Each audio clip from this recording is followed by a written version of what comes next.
कहानी लाल परी की।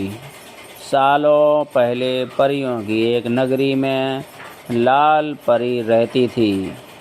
कुछ दिनों बाद महल में जश्न मनाने के लिए सब तैयार हो गए। तभी किसी बात पर रानी परी ने लाल परी को महल से बाहर निकल जाने का आदेश दे दिया।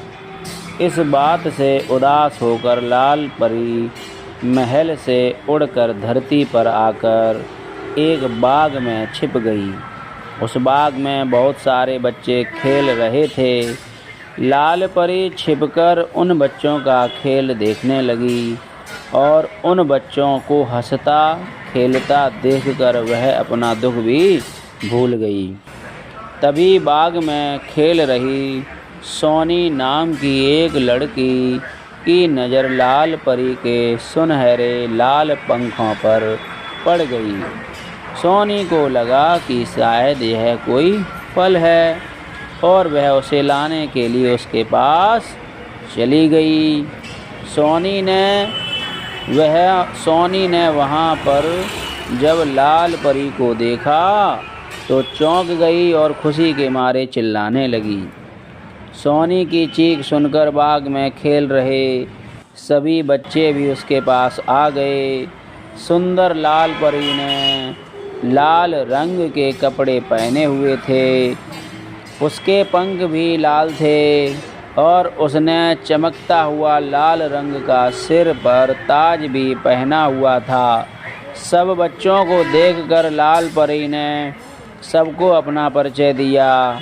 यह सुनते ही सारे बच्चे खुश हो गए और उछल कूद करने लगे।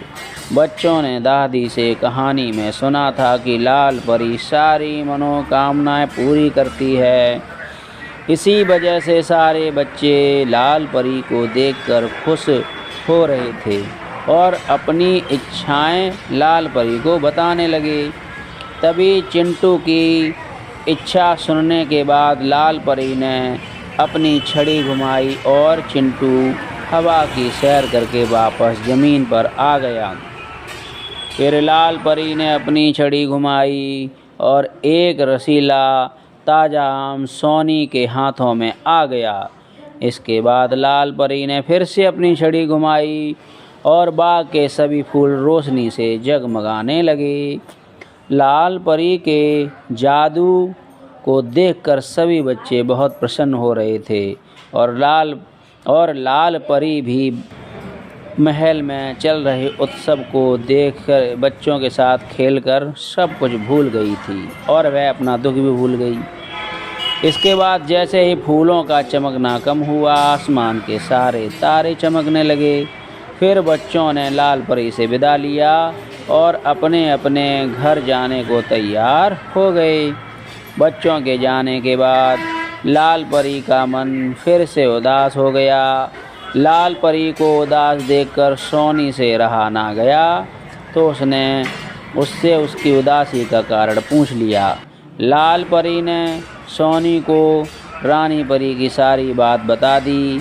यह सुनने के बाद सोनी ने कहा, आपने कोई शरारती हरकत की होगी तभी रानी परी ने ऐसी सज़ा दी है।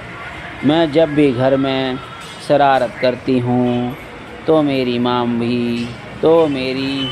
भी मुझे कोई ना कोई सज़ा दे देती है। सफाई देते हुए लाल परी ने कहा, नहीं, मैंने कोई शरारत नहीं की थी। लाल परी की सफाई सुनकर मुस्कुराते हुए सोनी ने फिर से कहा, कुछ तो शरारत की ही होगी लाल परी आपने। इतना सुनते ही लाल परी ने अपनी छड़ी और नज़रें सोनी से चुरा लीं। नज़रें नीची करते हुए लाल परी ने कहा, हाँ, मैंने एक शरारत की थी। नोटू बौना सीढ़ी पर खड़ा होकर परी महल के सबसे ऊंची घड़ी की सफाई कर रहा था। मैंने सीढ़ी को हिला दिया था। डर के मारे वह घड़ी की सुई पकड़कर उसी पर लटक गया और परी महल की सबसे बड़ी घड़ी की जो सुई थी वह टूट गई। उस घड़ी की सुई टूटने के कारण घड़ी रुक गई और परीलोक में सब कुछ रुक गया था।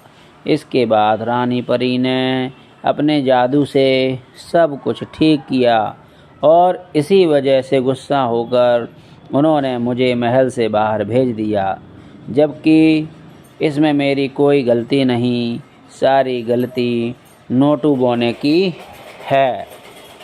लाल परी की बात सुनकर सोनी ने कहा, मेरी माँ कहती हैं कि अगर हम अनजान होकर कोई गलती करते हैं तो उसके लिए माफ़ किया जा सकता है, लेकिन अगर जानबूझकर गलती की जाए तो उसके लिए सज़ा देनी चाहिए। तो जानबूझकर हिलाया था या गलती से? लाल परी ने बहुत ही धीमी आवाज़ में कहा, जानबूझकर।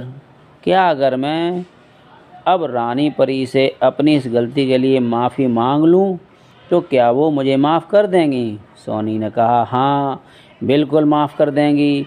मेरी माँ ने यह भी बताया है कि अगर कोई कार्य सच्चे मन से किया जाए तो वह अवश्य ही सफल होता है।